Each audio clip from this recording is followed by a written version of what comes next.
Thank you for joining us on this Saturday morning. I'm Vanessa Croy. And I'm Barry Davis. We're continuing our coverage on that catastrophic and deadly flooding in the Hill Country.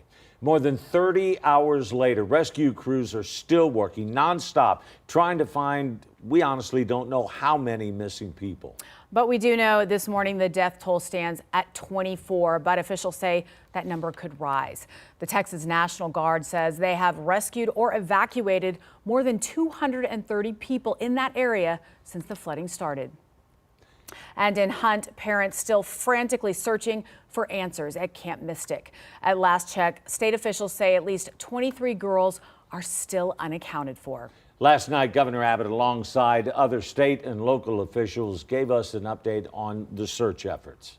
There is extraordinary collaboration to make sure that we are going to address everybody's concern as quickly as we possibly can. At the state level, we have Texas Task Force 1 and Texas Task Force 2. There are some of the best experts in the world at search and rescue missions. And know this, we remain in a search and rescue posture right now. So it's been going on over the course of the day, and you're going to hear stories here momentarily about exactly what has been achieved through those search and rescue missions. They will continue in the darkness of night. They will be taking place when the sun rises in the morning. They will be nonstop, seeking to find everybody who is unaccounted for. I have assured all of the local officials here that whatever they need, whether it be personnel, whether it be equipment, whether it be search and rescue operations, whether it be supporting them in their endeavors, whatever these communities need, the state of Texas is going to step up and provide it. This morning, we have live coverage from the Hill Country and the destruction left behind. KENS 5's Ronnie Akor is in Ingram at the rescue checkpoint where crews have been all night long. Earl Stoudemire is in Kerrville at Louise Hayes Park as the sun is now up. We're getting our first real look at what, if anything, is left along the banks of the Guadalupe. But first, I want to go over to meteorologist Paul Morales. Paul, we're talking this morning, the river and the flooding conditions, have they changed in the last 12 hours? Great question, because that's what everybody's worried about, are the river levels and where do we stand? Well, right now, currently, I've got good news for you. All these rivers, they're either steady or falling. We're talking about the Guadalupe River at Hunt, Kerrville, Comfort, and Spring Branch. All these, it's amazing how much these rivers have receded. At Kerrville, currently, we're sitting at about 2.5 feet, and it's still falling off. Comfort, 11.4. You can see what the flood stage is, falling off. Spring Branch, though, we're right at flood stage and cresting right now at 29.9 feet. So we definitely have some better news as far as the rivers are concerned across the area, and that is definitely great. Okay, we've got a flood watch in effect until 7 o'clock this afternoon. We have a chance for some additional showers and storms. I'll show you the radar here in just a second. We do have a flood advisory. Here's the good news, too. We have a flood watch, but no warnings. All the warnings are gone on the area rivers because they have receded so much. Now, different situation if you're traveling up here to Burnett County, north of Austin. They have seen an amazing amount of rain overnight. Very similar situation to what happened there in Kerrville with the rain. But you can see how this is kind of fizzling out over Burnett County. We've got more rain over to the east here, but this is okay because we didn't see the heavy rain yesterday in this area, just as long as it's not too much. And we've got some more showers moving into Bexar County. And I think that's what we're going to be looking at is cloudy skies, showers, and then maybe an occasional thunderstorm this afternoon.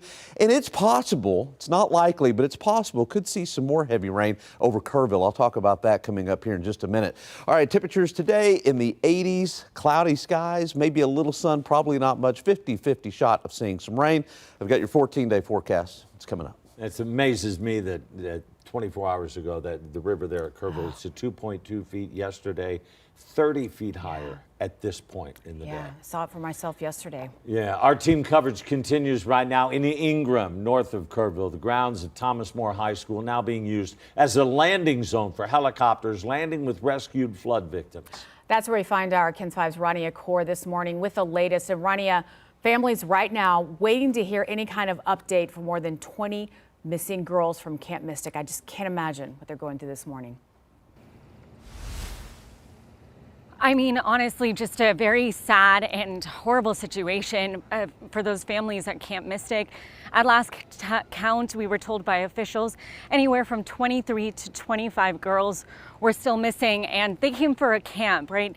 About 700 7 to 17-year-old girls were here in Hunt, Texas, which is just 11 miles away from where I'm standing here at the Ingram Tom Moore High School.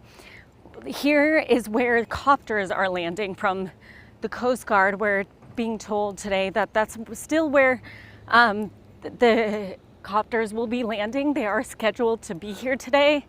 However, I just spoke to the Texas game wardens who told me one of the big issues they're facing with the helicopters, if they're even using them for search, is the fact that it's a low cloud cover. So as you can see right here at the Ingram Tom Moore High School, it's still quite foggy.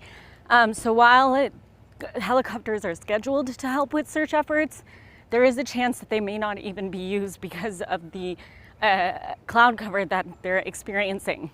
That saying, I just heard from local officials and state officials that are here. I'm gonna ask Matt to pan so you can see Texas state troopers and the Texas game warden here. They just told me they just got done with a meeting just a little bit ago and they were just briefed on the search and rescue efforts that they'll be continuing. The boat that you can see, that particular game warden told me he was deployed yesterday from Kerr County in Huntsville. So again, a lot of agencies out here this morning assisting with search and rescue operations. That's saying we're going to continue to keep you updated here, and I'll be reporting from Ingram as soon as I get the information. Reporting live, I'm Rania Kaur, KENS 5. Last night we saw those images of those young girls running off that helicopter. It's just heart-wrenching. Can't imagine. Well, at Camp Mystic this morning, we know officials are still looking for 2 girls unaccounted for. This is Lainey Landry from Camp Mystic. We spoke with her father yesterday, who confirmed they were still looking for her. First responders also still searching for Kellyanne Lytle. Her family spoke with us yesterday.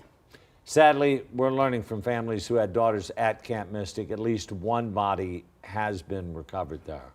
This is Renee Smodstrala. Her family says she'll be forever living her best life at Camp Mystic, and they're thankful she was with her friends and having the time of her life at her camp. Also, an entire family is missing. Tybee soccer coach Reese Zunker, his wife Paula, and their 2 children were reported missing by family members. They say he and his family were vacationing at a river house in Hunt along with Paula's mother, Lucy. The house sat on the river between Camp La Junta and Camp Mystic. And the city of Kerrville Emergency Management has established a reunification intake hotline for parents of campers still unaccounted for. Take a look at your screen. You can write down this number. That hotline is 830-258-1111. Now, officials tell us to call that number with the name of your missing loved one, and you'll be directed to one of the shelters. They also tell us this other number, if anyone else, a loved one is missing, call this number, 830-257-8181. That is the non-emergency line for the Kerrville Police Department as well. And one of the greatest examples you're ever going to see of the Guadalupe River's, what is usually just a peaceful, slow-moving river through Kerrville, it was just absolutely unbelievable. The force of Mother Nature. Well, KENS 5's Earl Stoudemire is live now at Louise Hayes Park. And Earl, you can still see all that damage and destruction from where so many people were set to gather for the 4th of July.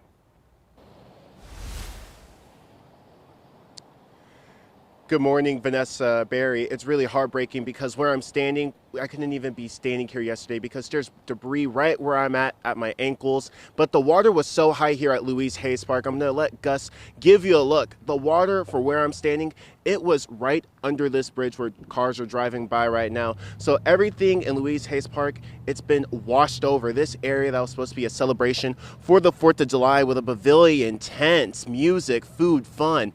All of it washed away, going downstream. So what we have now is really the destruction and the aftermath. We have asphalt being lifted off of the ground. We have trees knocked over, and then we even have some trees really out in the distance. You can see how fast the water was moving and at such a force that the trees are bent out of place. Anyone who was in this water, it's easy to see why so many people had to get rescued. And even being out yesterday, the water, it was rushing through this area. This was a hot spot. A lot of people were making videos about this, posting it onto social media. But right now, the Guadalupe River, giving you a look, the river, it is moving slow again. And I was talking about Paul before the show started. He was telling me that the water, it's about 2.5 feet. It wasn't the case yesterday with how high the water got, really reaching up to the bridge. And the water is moving slow, but just really, there's going to be a lot of work having to clean this area up. So we're going to be giving you a better look of some more places up close here at Louise Hayes, and also trying to catch people when we can about their experience. But also, this is going to be a long cleanup process for Kerr County. Reporting live, Earl Stoudemire, KENS 5.